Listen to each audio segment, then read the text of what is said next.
Hello, in this Successful Garden Design Tips video, we're going to take a look at how different types of foliage can create stunning effects in the winter.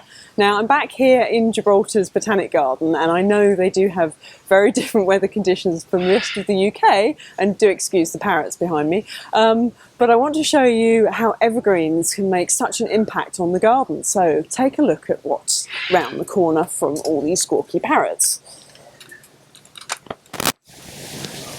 They have an amazing mix of different planting here, and the vast majority evergreens.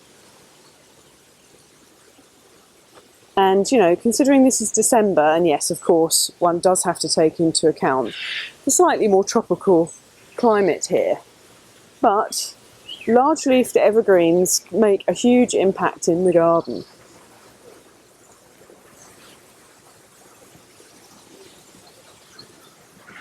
And it is difficult to recreate leaves like these, but these strap-shaped leaves, you've got the ferns. Now you can grow those pretty much anywhere. And these ferns here, they used to be called aspelinium, but I think they're phytis now. They can be grown, there's a smaller version of this.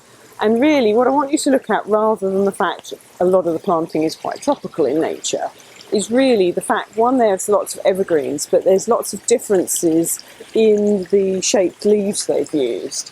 And you know, there's a lot of places in the UK that can grow this largely fatsia here, and that's got gorgeous glossy green leaves.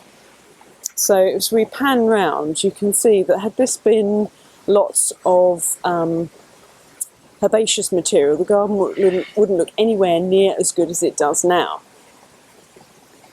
So if you'd like some more tips on how to add the wow factor to your garden, head on over and download the free cheat sheet from successfulgardendesign.com/wow. So until next time, take care.